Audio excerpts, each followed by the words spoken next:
Ahli nilai jiwa Korsa Sambo dan Eliezer menyimpang, singgung kode senyap. Namun sebelum kita lanjut, mohon luangkan jari Anda untuk menekan tombol subscribe, like, dan komen, agar kami lebih bersemangat menyajikan berita terupdate setiap harinya. Ahli psikologi forensik Reza Indragiri Amril bicara soal jiwa Korsa mantan Kadif Propam Polri Ferdi Sambo dan ajudannya, Barada Richard Eliezer Pudihang Lumiu. Reza menilai ada jiwa Korsa menyimpang antara Eliezer dan Sambo dalam kasus pembunuhan Brigadir N Yosua Huta Barat. Hal itu disampaikan Reza saat menjadi saksi ahli meringankan untuk terdakwa Barada Richard Eliezer Pudihang Lumiu terkait kasus pembunuhan Yosua di Pengadilan Negeri Jakarta Selatan, Senin tanggal 26 Desember tahun 2022 kemarin. Reza dihadirkan sebagai saksi ahli psikologi forensik. Mulanya, Reza menjelaskan ada instrumen vital yang harus dimiliki anggota kepolisian, yakni jiwa Korsa. Dia mengatakan polisi yang memiliki jiwa Korsa terlihat dari kepatuhan, ketaatan, serta kesetiakawanan. Dalam organisasi kepolisian ada instrumen yang sangat vital, penting dan krusial yang harus dimiliki personel, yaitu jiwa Korsa. Jiwa Korsa adalah sumber stamina, energi, sumber eksistensi bagi setiap insan kepolisian, kata Reza.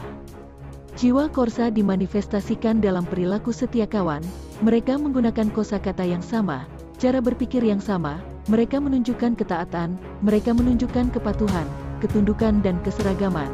Itulah jiwa Korsa yang harus dimiliki insan kepolisian, sambungnya.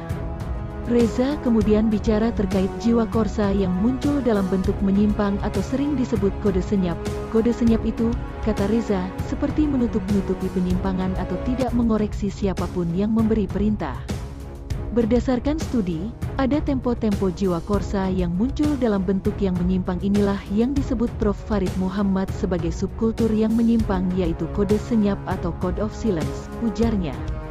Kode senyap adalah istilah untuk menunjuk bahwa jiwa Korsa sekali lagi tempo-tempo termanifestasikan dalam bentuk penyimpangan, misalnya menutup-nutupi penyimpangan sejawat, ketaatan, kepatuhan atau tidak memberi koreksi kepada siapapun yang sudah memberi perintah.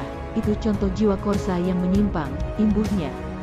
Anggota Pusat Kajian Asesmen Warga Binaan Pemasyarakatan Kemenkumham ini lalu menyoroti jiwa Korsa Ferdi Sambo dan Eliezer. Reza menyebut dalam kasus pembunuhan Brigadir N Yosua Huta Barat ini, ada jiwa Korsa menyimpang yang dilakukan oleh Eliezer dan Sambo. Konsekuensinya ketika kita menyoroti Richard atau Sambo, menurut kita tidak bisa abai terhadap jiwa Korsa ini, termasuk dengan jiwa Korsa yang menyimpang yang mereka lakukan. Karena saya tadi mengatakan, jiwa Korsa merupakan sumber stamina yang mutlak harus dimiliki insan kepolisian, ujarnya. Eliezer didakwa bersama-sama dengan Ferdi Sambo, Putri Chandrawati, Bribka Riki, dan Kuat Ma'ruf melakukan pembunuhan berencana terhadap Brigadir N Yosua Huta Barat. Eliezer disebut dengan sadar dan tanpa ragu menembak Yosua. Mereka yang melakukan, yang menyuruh melakukan, dan turut serta melakukan perbuatan dengan sengaja dan dengan rencana terlebih dahulu merampas nyawa orang lain, ucap jaksa saat membacakan surat dakwaan dalam persidangan di Pengadilan Negeri Jakarta Selatan, Selasa tanggal 18 Oktober lalu.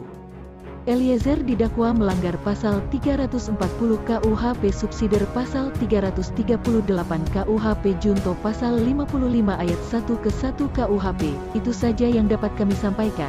Jika ada salah kata mohon dimaafkan, karena kesalahan datang dari saya pribadi, yang tak luput dari salah dan dosa.